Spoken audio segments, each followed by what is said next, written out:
Welcome and good afternoon. My name is George Cheney. I'm the director of the Barbara and Norman Tanner Center for Nonviolent Human Rights Advocacy. And it's a great pleasure and honor for me to welcome you to this second keynote address. We are truly blessed this week. Not only do we have two fine keynote speakers, but we have a number of other scholars and experts visiting us from the United States and Canada. And so I wanted to remind those of you who haven't yet had the opportunity to participate in other parts of the conference that we have a lot of sessions going on at Fort Douglas. Are you getting an echo too, or just me? Okay. This is, yeah, it's,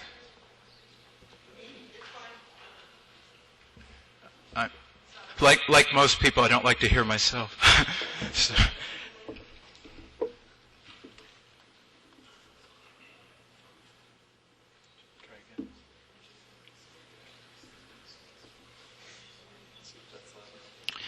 How is that? Better? Still a little, yeah. Still getting a reverb. I think it's just the sound system. But it seemed better earlier.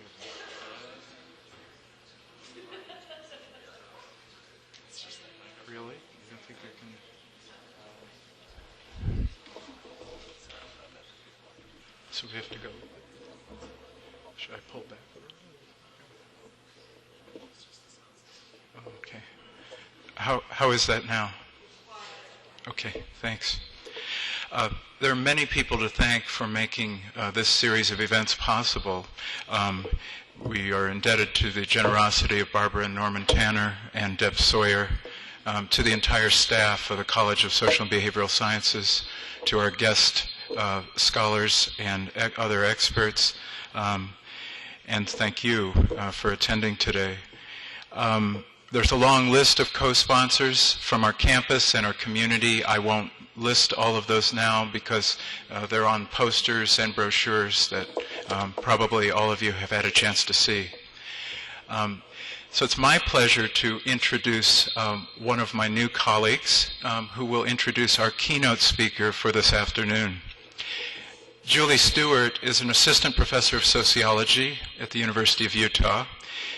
Her research focuses on post-war Guatemala and analyzes the causes and consequences of displacement, refugee and migrant experiences, and post-war economic development and political participation.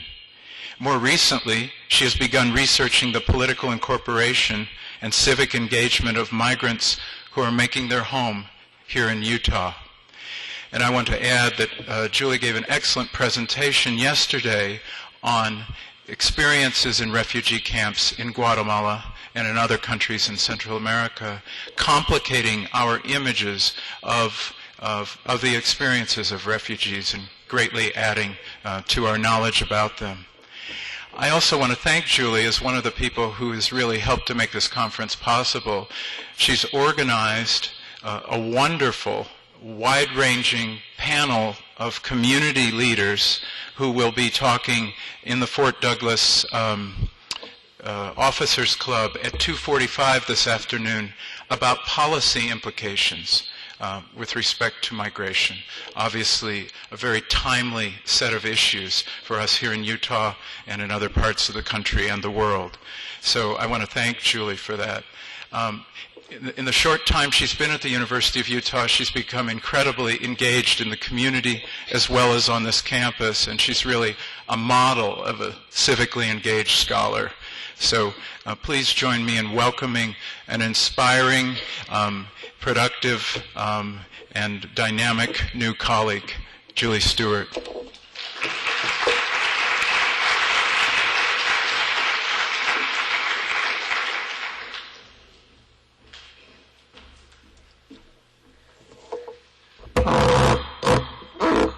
I'm going to stand on my tiptoes here. Thank you, George. If only half of those things you said were true, I'd be on my way to tenure. So before my formal introduction of Alejandro Portes, I'd like you to indulge me in the briefest of personal stories. Unlike many of my colleagues, I came to sociology a little later in life, And it was when I was doing graduate work in Latin American studies that I read my first sociology article, and it happened to be written by Alejandro Portes. I was taking a course on immigration, and I came across this article on ethnic enclaves and solidarity and the refugee experiences of people from Cuba living in Miami. And I thought, oh my gosh, this is the most articulate, insightful, and brilliant article I've ever read. There must be something about sociology here. So I happened to mention, I had befriended a friend who was in the sociology department at Tulane where I was studying, and I said, have you heard of this guy, Alejandro Portes? And he looked at me kind of funny, and he all but patted me on the head. And later I realized how naive that question was, because indeed you would be hard-pressed to find a sociologist anywhere in the country or perhaps in the world who hasn't heard of Alejandro Portes. He is a distinguished author of more than 220 articles and book chapters. He focuses on development theory, international migration, urbanization, and economic sociology, and his emphasis is Latin America and the Caribbean. He is currently the Howard Harrison and Gabriel Snyder Beck Professor of Sociology, and he's also the director of the Center for Migration and Development at Princeton University. Notable amongst his many, many publications are a few books that I wanted to draw your attention to. One is The City on the Edge, The Transformation of Miami, which was the winner of the Robert Park Award for the best book in urban sociology. Another book is called Immigrant America, A Portrait, which was designated as a centennial publication by the University of California Press. And it's now in its third printing, and I actually just got my hands on a copy of it, and it's brilliant. Another book is Legacies, the story of the immigrant second generation, which won the Distinguished Scholarship Award from the American Sociological Association in 2002. Alejandro Portes is the former president of the American Sociological Association. He's a former Russell Sage Foundation Fellow. He is a current Fellow of the American Academy of Arts and Sciences and a member of the National Academy of Sciences. So I'm just so pleased to introduce Professor Portes to you all today. It's my great honor and privilege to bring him up to the stage. If you could join me in welcoming, that would be great.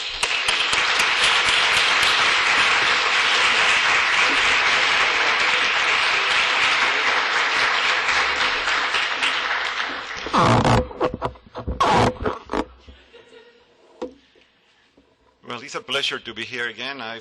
It's not my first visit to the University of Utah. Actually, it's the second. And this is a particularly important conference that you are assembling here in terms of bringing into focus one of the most important topics of our era, and one that is a subject of much contention. The thanks have already been given by the organizers, and since my time is limited, I think that I rather use it to launch into the subject matter, which indeed I hope deals or tries to illuminate directly some of the debates that are taking place at this point in the country. Let me just thank Julia for a very elegant introduction. Really appreciated that. Immigration is changing America.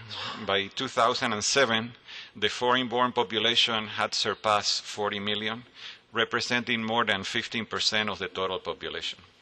As is well known, contemporary immigration is bifurcated into a flow of highly educated immigrants and a still larger movement of poorly educated manual laborers.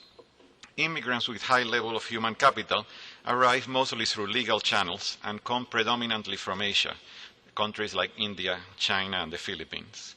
Manual labor migrants often enter the country without legal papers or overstay temporary visas. They come overwhelmingly from Latin America, primarily Mexico and Central America.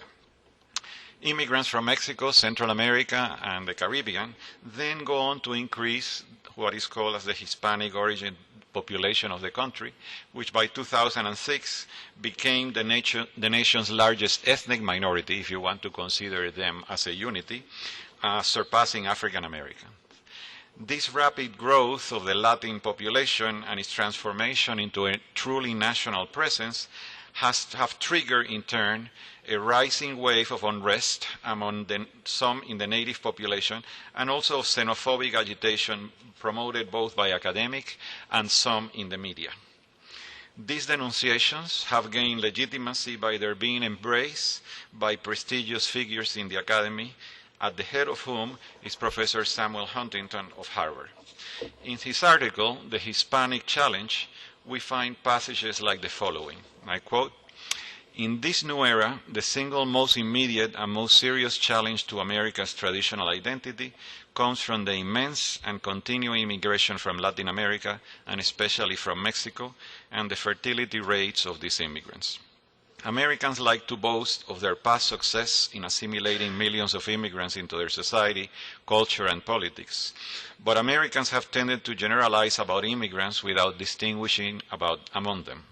As a result, they have overlooked the unique characteristics and problems posed by contemporary Hispanic immigration.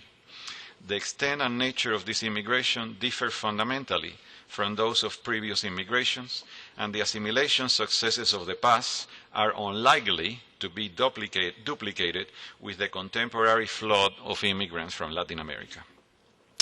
Although Huntington in this article cites research conducted by others, these affirmations are not backed by a shred of original evidence. Instead, they derive support from anecdotal evidence and bites of evidence lifted out of context from other studies.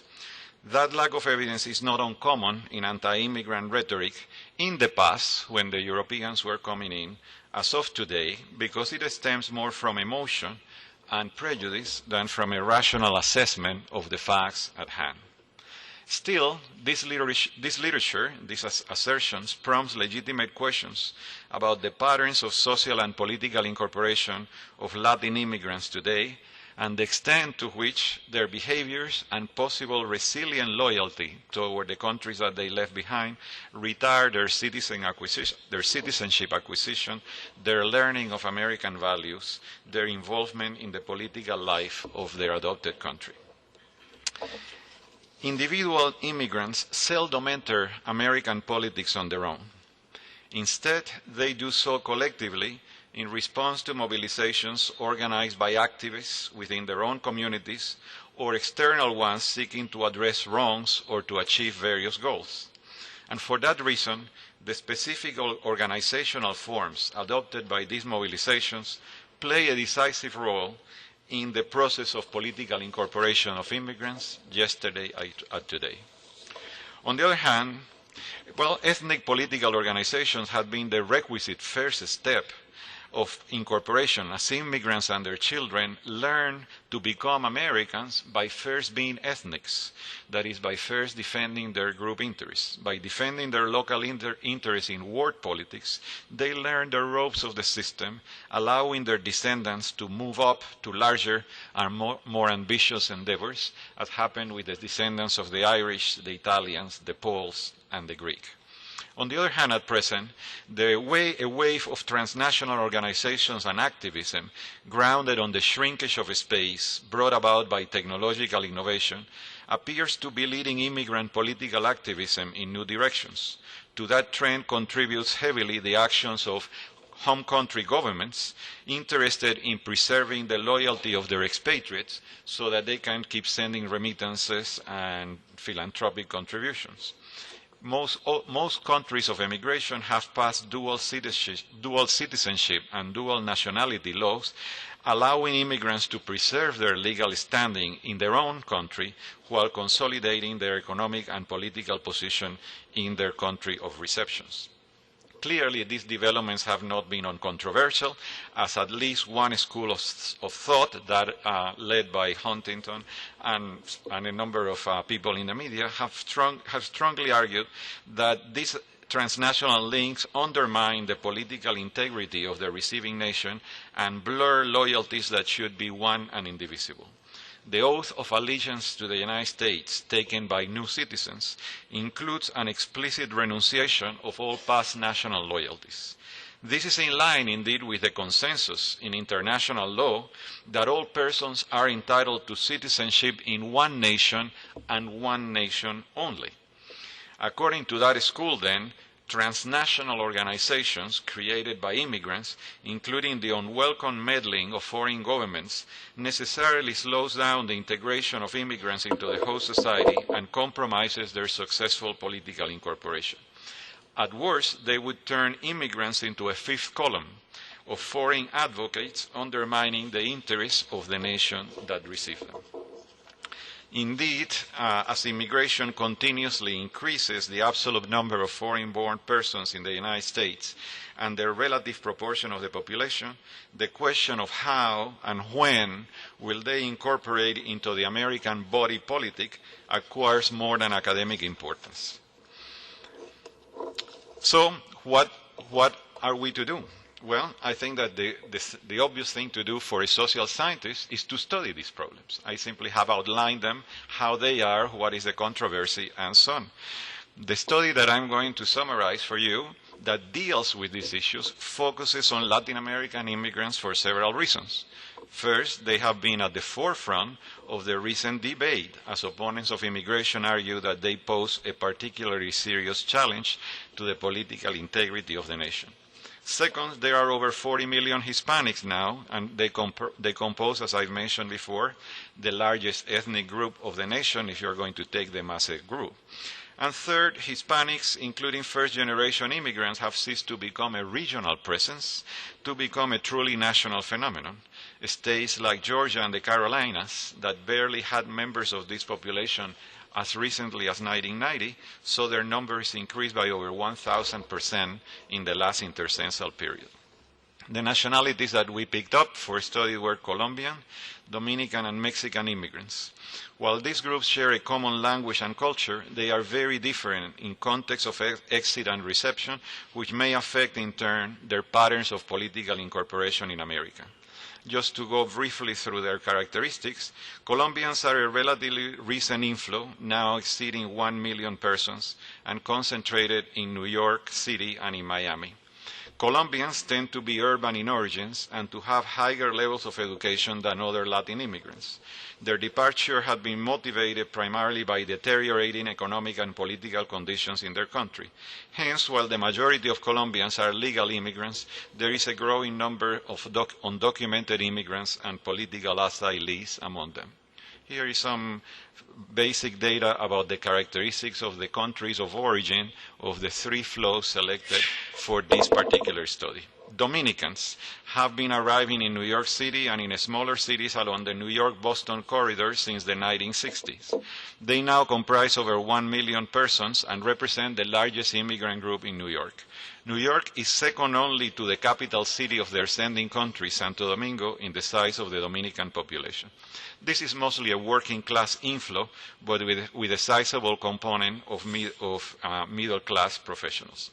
Finally, Mexicans, just try to put some characteristics of their groups in the United States, are by far the largest immigrant groups in the U.S., numbering over 12 million persons today and representing by itself close to 1/3 of the foreign-born population of the United States. Historically and at present, Mexico has functioned effectively as the principal labor reservoir for the huge American economy. The end of the Bracero program in 1964 led to the criminalization of this labor flow and to the rapid growth of the category of illegal or not undocumented immigrant among the U.S. Mexican population. As we all know, Mexican immigration traditionally concentrated on the Southwest and in Los Angeles, San Diego, Houston, Dallas, and Chicago, but more recently the flow has moved east in search of stable agricultural and urban employment, which accounts for the Hispanic population of which this national group forms 2/3 to become a truly national presence. So this table presents some summary characteristics of the populations of the three immigrant groups, including the largest ones, Mexicans, that were selected for study. Before presenting the more recent data, which still isn't the way to publication but has not yet appeared, I'd like to refer to a preceding study that, in a sense, is important for the lessons that are derived from the more recent one. This is a study called the Comparative Immigrant Entrepreneurship Project, or CIEP, that we conducted with former students and associates like Luis Eduardo Guarnizo and Patricia Landl, and which is the only study so far that has attempted to quantify the extent and the involvement of first-generation immigrants on transnational activities, economic, cultural, and political. That study conducted a survey of over 1,200 immigrant family heads from Colombia, the Dominican Republic, and El Salvador in 4 metropolitan areas, New York, Washington, D.C., LA, and Providence, Rhode Island, with the weighted sample being representative of approximately 200,000 adult immigrants. Results from that earlier survey yielded 3 important conclusions. First, males and married adults are significantly more likely to take part in transnational activities. Second, education leads to greater transnational involvement, greater participation in activities back home, with both a high school diploma and a college degree, greatly increasing the participation of an immigrant in such activities. And third, U.S. citizenship acquisition has no effect on whether an immigrant will engage or not in transnational politics, while additional years of residence in the United States significantly increases the likelihood of such engagement. Each additional year of U.S. residence raised the level of transnational participation in this sample by close to 5%, controlling for other variables. I like to stress that because these findings are counterintuitive. According to classical assimilation theory, it would be the more recent immigrants, the poorer, the least established, that will maintain the closer ties home because of nostalgia and the like. And as years go by and immigrants naturalize, then they would loosen those ties and become more and more assimilated. That doesn't happen. Actually, it's the more educated and those with longer years of U.S. residence that are more likely to maintain transnational linkages with their home country, economic, political, and social, and U.S. citizenship acquisition has no effect on whether they do so or not. So these results indicate that transnational politics, maintaining ties with the respective sending countries, are not a feature of the most recent or poorer immigrants, but on the contrary of settled adults, married with a higher level of education and with more experience living in American society. But these are precisely the individuals who are the best candidates for political incorporation and for assimilation in the U.S. The fact that U.S. citizenship acquisition neither increases nor decreases the chances of transnational participation will add to our doubts that transnationalism is incompatible with successful incorporation. Based on these findings, it is possible to hypothesize that the organization and life of immigrant communities is not zero-sum and is not as segmented as it appears, that some are involved in transnational activities back home and therefore do not integrate, and that in order to integrate, those activities have to be abandoned. Finally, the very significant differences in transnational involvement among the 3 nationalities here, despite a common language and culture, also leads to a second hypothesis, and this is that the level and modes of such activities for specific immigrant groups reflect directly the character of their context of exit and reception. The missing element when we finished the CIEP study were the organizations. This was a study of family heads, and all the studies before had been based on immigrants, on individuals. The key question is, how do organizations play itself? What are they? How they get formed? What are their outlooks in life? Because we know that immigrant ethnic organizations can be refractory. They can be devoted to maintaining a particular nationality, maintaining a particular culture in opposition to the mainstream of the society to which they came, or not. This was not known at the beginning of this study. What orientation would the organizations created by Latin immigrants in the United States would have to protect the loyalties and the ties back home, or to be indifferent, or to foster some form of integration in the United States. So the new study is baptized CIOP, the Comparative Immigrant Organization Project, and we proceeded to address these issues through 3 integrated strategies. First, the study developed the first inventory of all Mexican, Colombian, and Dominican immigrant organizations in the United States today. That inventory, that organizational map, did not exist up to now. Then we did a face-to-face intensive study with leaders of the 20 largest and best established organizations from each particular group.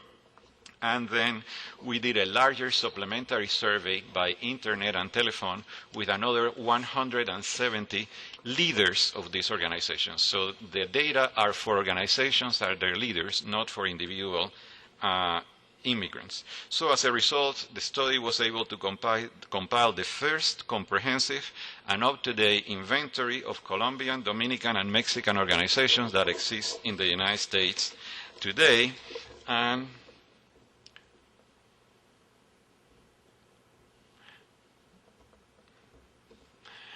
that's the organizations by type, how they define themselves in terms of proportion. And I'm not going to specify what are the characteristics. These are simply the different kinds of organizations. You can see them there. If there are questions about what the titles mean, I'll be happy to explain them. And they come to the end. This is the total, over about 2,000 organizations nationwide.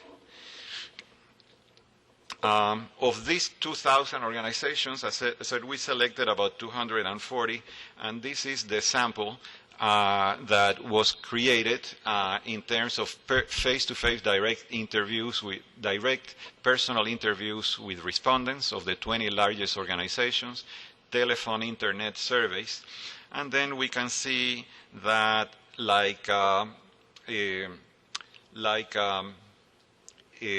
Mexican immigrants themselves, Mexican organizations far outnumber those created by the other 2 nationalities, because this is much larger, and this is reflected both in the earlier inventory, and as you can see, the size of the Mexican organizations is much larger, as well as in the composition of the sample.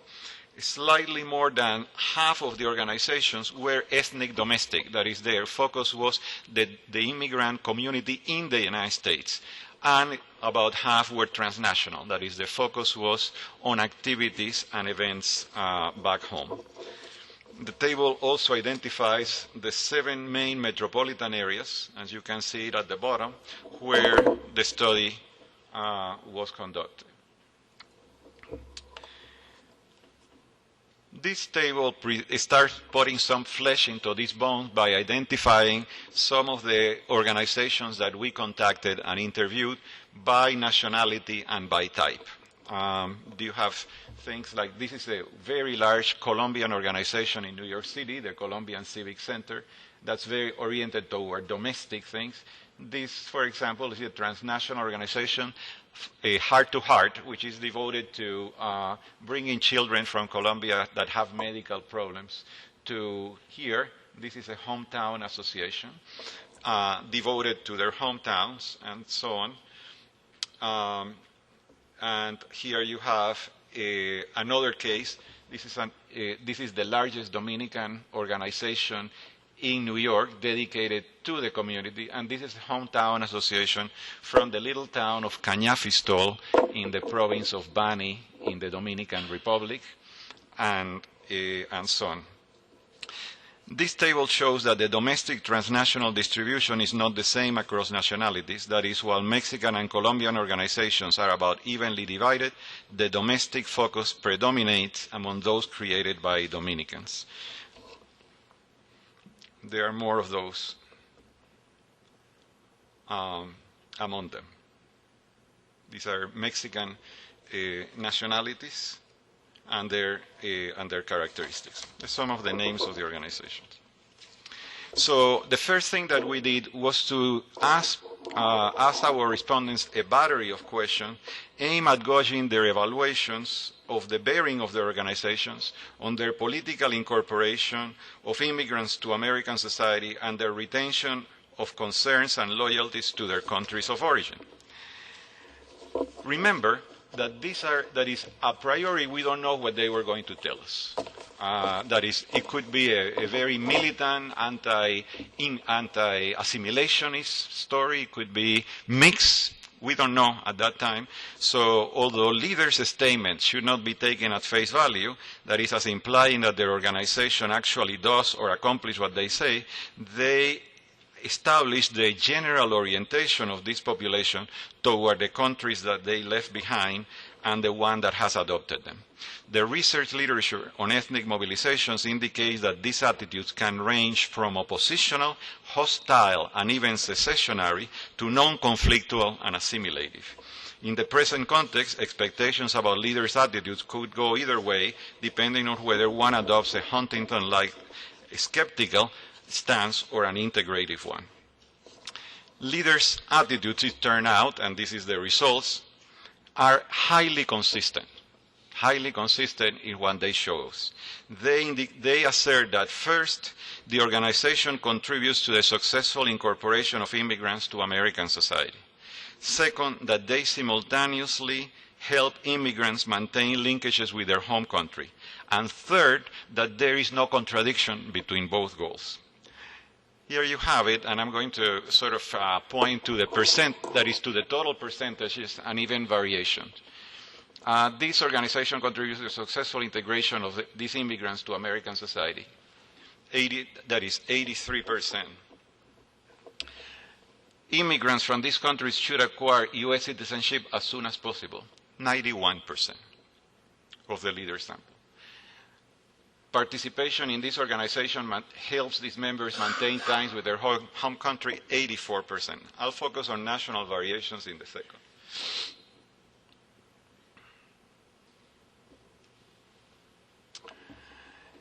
Participation in this organization retards the acquisition of U.S. citizenship. Opposed, disagreeing, 81%.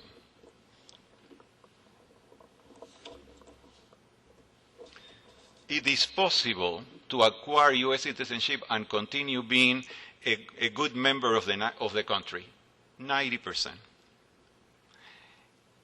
Immigrants place their obligations toward the home country of their integration to American society, disagreeing, 61%.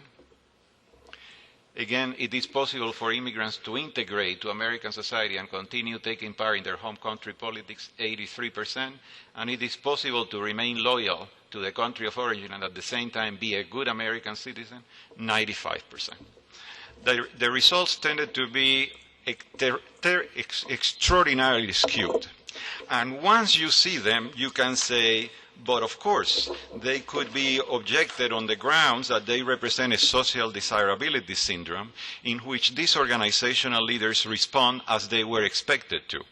However, even if this were the case, it would tell us something valuable about their collective willingness to accept these expectations, because in principle, it would have been entirely possible for them to adopt the opposite stance. Only once you have this finding you could say, but of course. But we did not know at present, especially how skewed they were going to be in the idea that you can do this, you can do that, and you can do both, and there is no contradiction between them. As a matter of fact, one can reinforce the other, instead of the zero-sum game that one would imagine at the beginning. So that is so much for attitudes. And opinions are important and so on, but it is important to supplement it with objective data. That is, what are the members of these organizations doing, and what are the organizations doing in America? How are they participating and so on? So here you have some data based on reports on the actual length of U.S. residence, political activism, and political interest of members of these organizations. These results show, as you can see, that solid majorities of the members are first registered to vote in the United States, second, voted in the last presidential election, and we hope that they will vote again in the forthcoming one. And on the other hand, actual levels of concern with home country politics are much lower, with less than 30% reporting that a majority of members take part or are interested in home country politics. So in a sense, these members of these organizations, including transnational ones, are more established in their communities, and they turn out to be, according to the leaders' reports as well, rather active. As you can see from the table, Dominicans appear to be the most politically integrated groups in the United States, judging by the reported rates of electoral registration and voting in the U.S. here. However, that does not prevent many of the same immigrants from continuing to be concerned with politics at home. The least interested in home political activities at home are Mexicans. That pattern may reflect well the late access of Mexicans to the electoral process in their country, because while Dominicans were granted the right to vote in their country's elections back in the mid-90s, Mexicans did not do so until 2006. These differences attest to the significance of national context of exit of the different immigrant groups, but regardless of them, the overriding tendency is for members of all immigrant organizations to become involved into the American political system. The CEOP survey also produced even more objective indicators of organizational involvement in the U.S. We have 3 such indicators. First, the existence of ties of the organizations to elected officials, local, state, and federal in the U.S. Second, whether the organization has actually involved itself in civil political activities here in this country. And third, the number of these activities. This data in this table show that 3/4 of sample immigrant organizations actually maintain regular ties with U.S. political authorities, and that 2/3, 65 here, have engaged in some form of civic or political activism in the United States.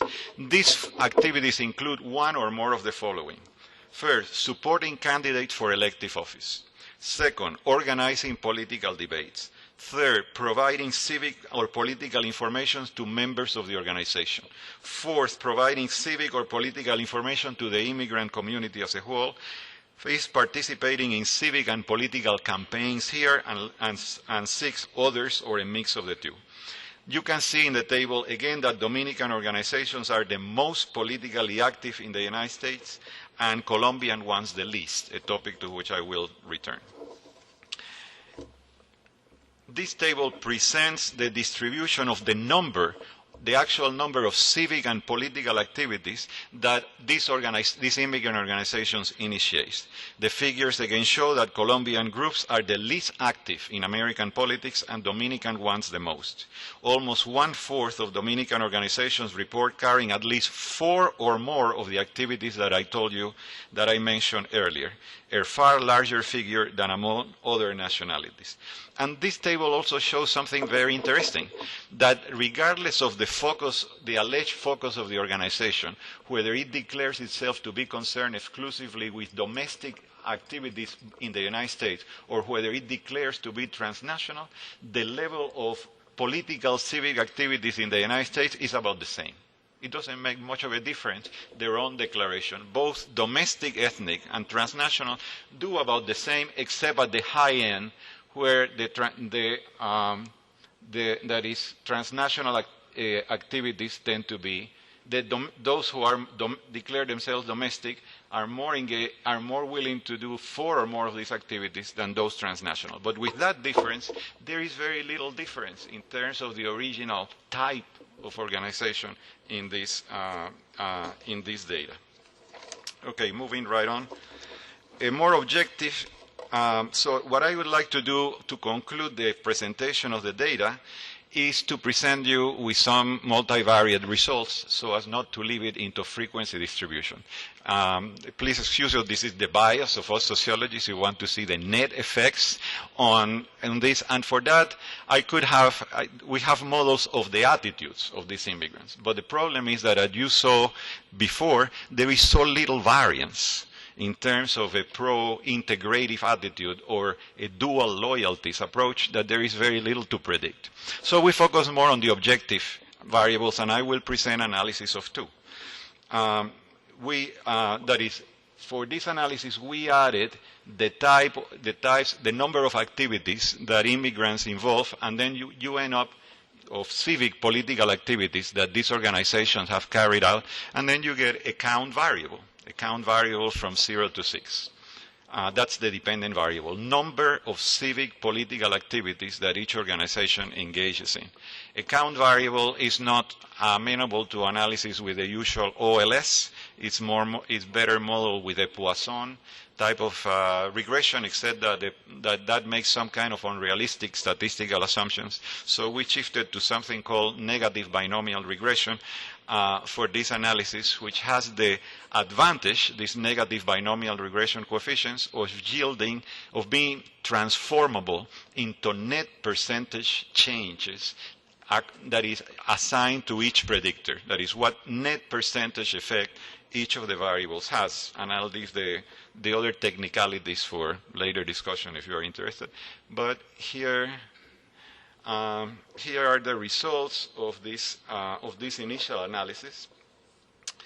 And what we can see in this table is that both Colombian and Mexican organizations using Dominican organizations as the reference category are less likely to become engaged in U.S. politics. In particular, the count of such activities for Colombian associations is 45%, a net 45% less than among the reference category.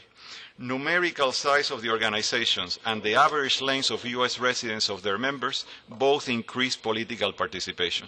But by and large, the strongest effect that we find is associated with the character of the organization, with groups that define themselves as civic cultural exceeding all others by a net 75%. That is, if organization is of a civic cultural kind, it is far more likely to engage in these campaigns than any other type of organization, hometown committees, political, and so on. Why? Because these civic and cultural groups almost invariably engage in educational programs in their respective communities and are also the most likely to promote the incorporation of these communities into the American system. Our last dependent variable is the existence of regular ties with U.S. political authorities at the local, state, or federal level. In this case, the dependent variable is a dichotomy, whether they maintain such ties with U.S. authorities or not. So in order to analyze this variable, one employs a binomial logistic regression routine to examine the determinants of existence of such ties. And for convenience, we exponentiate these coefficients to indicate the net odds of maintaining such ties between immigrant organizations and U.S. authorities. And what do you find? Again, that Colombian organizations are significantly less likely to maintain political ties in the U.S., while Mexicans and Dominicans do not differ from each other.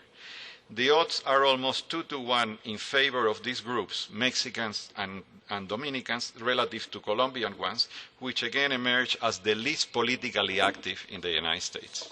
3 other factors emerge as strong predictors of ties with U.S. authorities. That is, the higher the human capital of the membership of the organization, the longer it has resided in the United States, the wealthier the organization is, as measured by monthly expenses, the higher the probability, as you can see, of maintaining such ties. These are the only significant effects that we see in this table. And notice that the model does a good job in predicting these engagements. The pseudo R-square is 0.41, but the interesting thing is that being a transnational or a domestic organization has no effect. It doesn't matter whether it defines itself as domestic or transnational. They are both the same. It's a civic political character and is the wealth of the organization.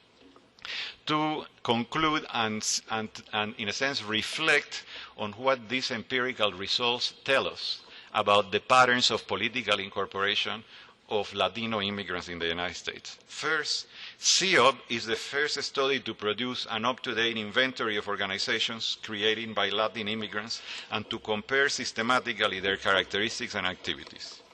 A sample of over 200 leaders of organizations from 3 different nationalities should yield data that can address authoritatively, in a way that has not been done before, conflicting theories about immigrant political incorporation in the United States.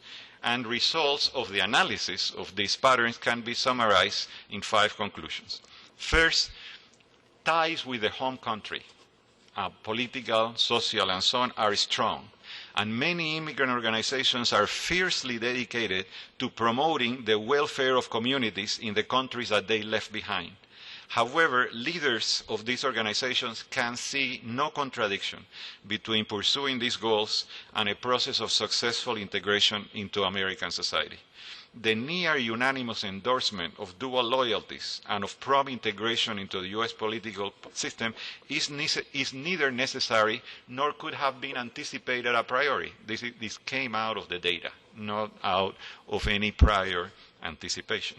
Second, the distinction between transnational and domestically oriented organizations with which this project started is overstated. Most organizations engage in a mix of activities, and the original distinction is of no use in predicting leaders' beliefs or organizational involvement in U.S. politics. Third, on the contrary, the type of activities to which an organization is dedicated has a significant effect on incorporation, with civic cultural associations initiating a much greater number of U.S. civic and political activities. Finally, factors identified by the empirical literature as predictors of individual-level transnationalism, as in the earlier study, play a comparable role with respect to attitudes and activities of organizations. Organizations with better educated and better established membership are significantly more likely to endorse a pro-integrative stance and to involve themselves in civic and political activities in these countries. Yet, finally, notable differences exist between our 3 immigrant nationalities, with Colombian leaders being significantly less inclined to adopt a pro-integration stance and Colombian organizations being significantly less active in U.S. politics and less well connected with elected officials. Let me focus 1 minute on this topic. The lower level of Colombian political activism in the U.S. may lead to the expectation that this is the group that is most refractory and more likely to participate and continue to be involved in the politics of its own country, namely Colombia. That projection is false. It's not the case. Actually, the data from the preceding CEOB study shows that Colombian immigrants are also significantly less likely to participate in their home country political activities than other Latin groups controlling for other predictors. So what this again shows is that it's not a zero-sum game. Those groups that are more involved here are more involved there, as Dominicans are in particular. And those groups that are least involved in the activities and in the politics of their home countries are least involved here. So in a sense, it carries from one to another. It's not zero-sum, and one, in a sense, tends to support each other. And why are Colombians so apolitical? Actually, it is the best educated Latin immigrant group in the country. So the higher level of education should lead to the expectation of greater participation. But in this case, context of exit trumps education, because most of these immigrants come escaping a civil war and traumatic conditions back home.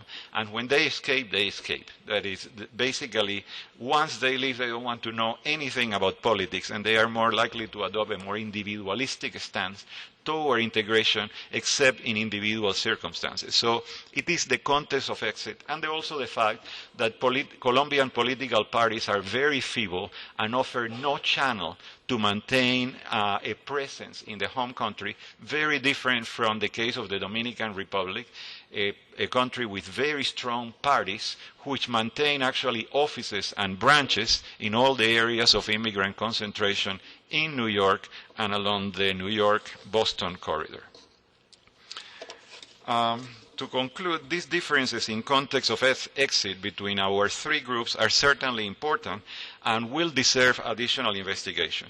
However, in the end, they should not detract attention from the fact that they represent variations around a theme. That theme runs contrary to radical right rhetoric concerning the disintegrative consequences of immigrant transnationalism and of anything resembling enduring loyalties to the home countries.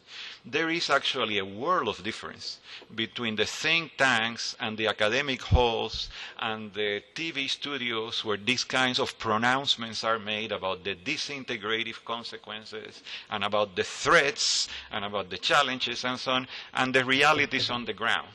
In immigrant communities, in real immigrant communities, immigrants and their organizations and their leaders carry a series of everyday activities along parallel tracks that do not contradict but actually support one another. That in the sense, transnationalism and political incorporation proceed simultaneously as American events and American initiatives interact seamlessly with those in the home countries. The cumulative evidence from three successive empirical studies that I have reviewed for you demonstrate that immigrant organizations, including transnational ones, can play a rather positive role in the process of political incorporation in this country. Contrary to Huntington, there is no Hispanic challenge if it is not that of progressing economically and integrating successfully into American social and political life. Collateral evidence supporting our conclusions comes from the hundreds of thousands of Latin immigrants who have become U.S. citizens, the heavy participation by them and their children in the nation's armed forces, not only electorate, but armed forces, and the virtual absence of any confrontational movement challenging American political institutions coming from those immigrant quarters. The continuing success of the United States in absorbing and integrating millions of immigrants faces but one significant challenge at present. That is the challenge posed by the nativist radical movement itself and its increasingly strident attacks among the foreign-born in general and Latin immigrants in particular. These attacks that proliferate in the radio media and even at 6 o'clock news, many of you are well aware, in mainstream news channels, run the risk of turning into a self-fulfilling prophecy by provoking the very confrontations that they decry. Hostile rhetoric invariably triggers a reactive assertiveness among those attacked today with so much impunity, inducing eventually interethnic conflict and short-circuiting the process by which different cultures mix and by which the past gradually gives way to the future. The success of the United States in incorporating so many foreign groups and cultures in the past has depended precisely on allowing this process to play itself out. Indeed, today, transnational activities of these first-generation immigrants represent just the latest manifestation of the same seamless integration of the old and the new. Leaders of these organizations, in our data, can see no contradiction in their activities here and there because, in fact, there is none. And there will be none unless the misguided activities of the radical nativists bring conflicts that do not exist into reality. That, indeed, remains to be seen. Thank you very much.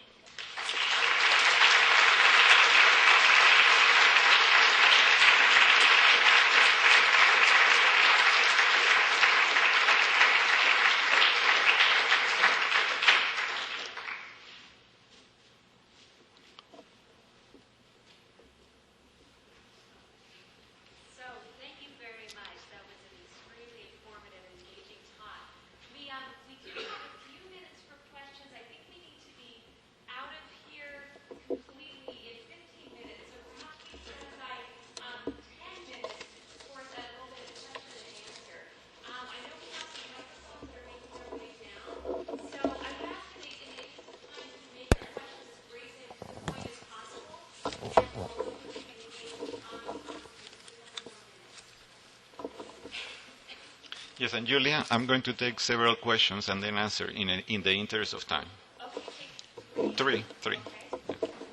If there are three questions.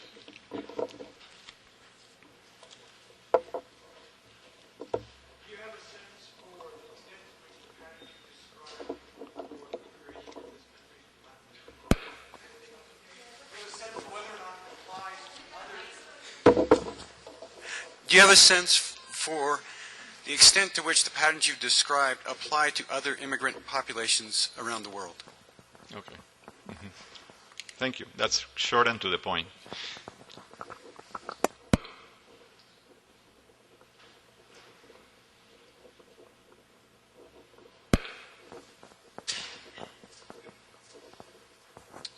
One of your significant variables was the length of time. Could you talk a bit more about how you measured that and whether there's you had 7 cities that you looked at, and whether there's a differentiation across cities in terms of average length of time of the various organizations? Okay. Mm-hmm.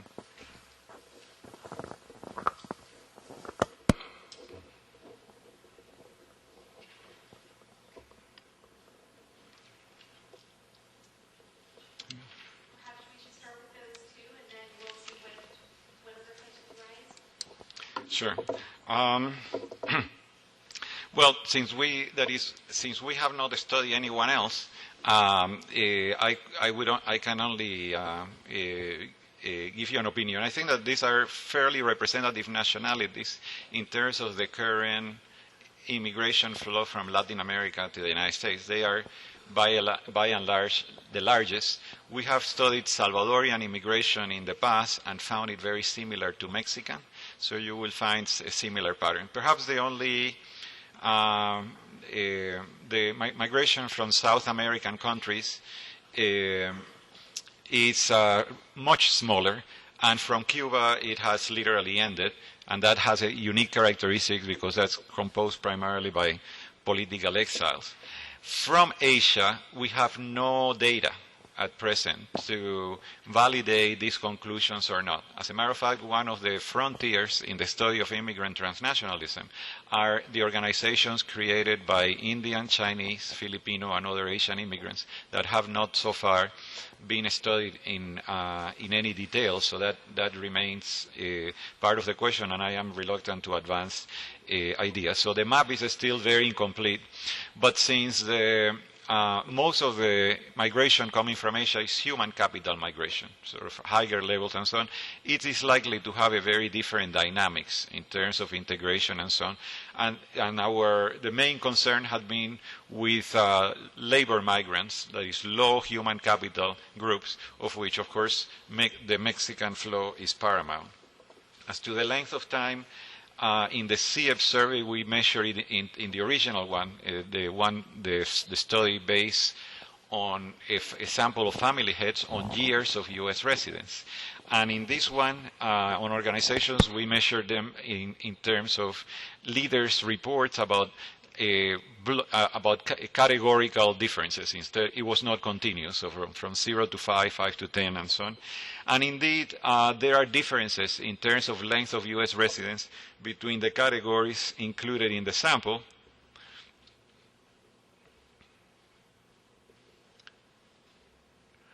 Because that is New York, New Jersey, L.A., Miami, and Houston are all areas of immigration, whereas the other ones that we interviewed reflect, in a sense, the expansion of this flow to other cities, especially in the East, like Philadelphia, a city that had relatively few immigrants, or Boston, Providence, of these nationalities, Latin American, now have a very significant contingent. So the average age of both the organizations and the members of these organizations in terms of length of U.S. residence certainly vary by metropolitan area.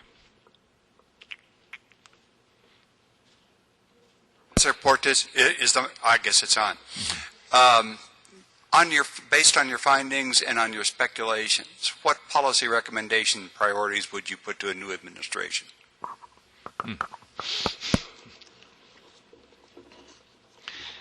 Well,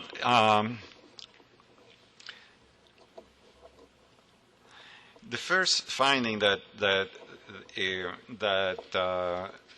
we have is that so far, and this is what this study is saying, the United States is rather fortunate in getting its low-wage labor supply from where it gets it. In other words, all the large economies, those of Europe as well as the United States, are in need of a steady supply of low-wage labor to fill the needs of vast sectors of the domestic economy that are labor-intensive. We know well about agriculture, construction, services, and so on. Indeed, one could say that American agriculture would not survive in at least many sectors without a steady inflow of foreign labor. Same thing happens in Europe, but in the U.S., most of that labor comes overwhelmingly from Mexico and secondarily from Central America and the Caribbean. These are Catholic countries, Western countries. Spanish is a world language with many affinities to English. There is absolutely no resistance to learn English on the part of these immigrants. The problem indeed is that there are not enough English classes for those who want to attend. And again, if there is a challenge, is that they starting in many cases from such low levels of human capital and income, the challenge is how to bring themselves and especially their children into the American mainstream, something that parents obviously are very concerned about.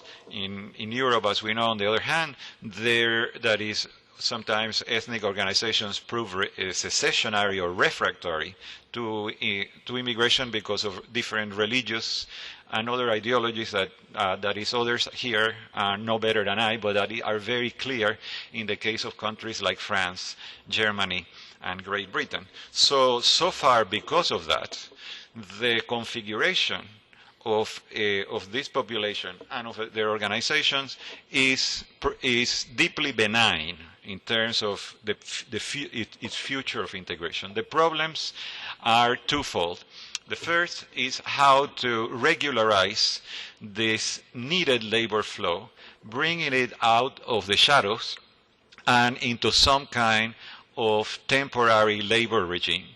Instead of criminalizing workers that are coming to improve their lot and also filling a basic need of the American economy, turning them, quote, into lawbreakers, it would make much more sense to bring that population above ground and regularize the flow, turning it into a managed labor program, which is essentially what this is, rather than all the rhetoric that we hear that is uninformed by data. So I think an urgent priority of the United States is to resolve its broken borders, and those broken borders are not going to be resolved by erecting a wall.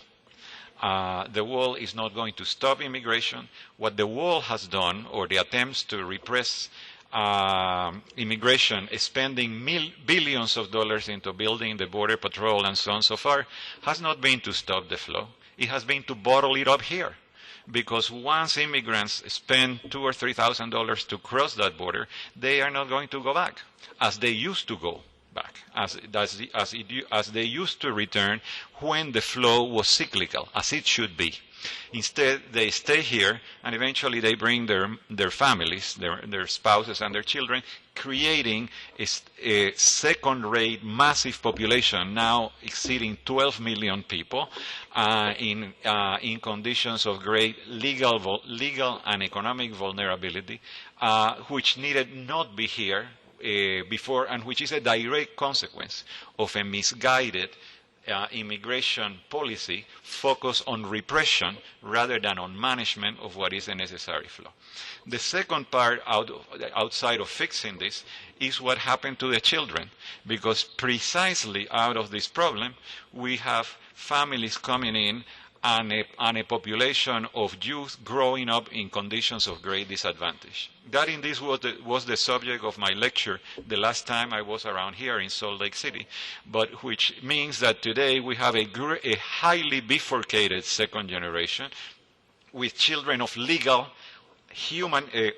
well-educated immigrants doing very well, and for the most part associated with children of Asian nationalities, the Chinese, the Indians, and so on, because of the human capital of the parents and because of their legal status and their results, and children of labor immigrants, often in an undocumented status, facing enormous disadvantages in schools, to succeed, to advance in schools, to avoid the lure of drugs and gangs, to make it into the American mainstream without any clear support, with parents that want them to succeed but don't know how because of their own very low levels of education. Programs of direct targeted intervention on this population, now 1 in 4 of all Americans aged 18 or younger is an immigrant or a child of an immigrant. So this is not a side population, is massive and growing, are urgently needed. So these are the two things that I would think require urgent public intervention to fix the flow and to address the needs of an innocent population that have been created here out of the mistakes of earlier migration policy.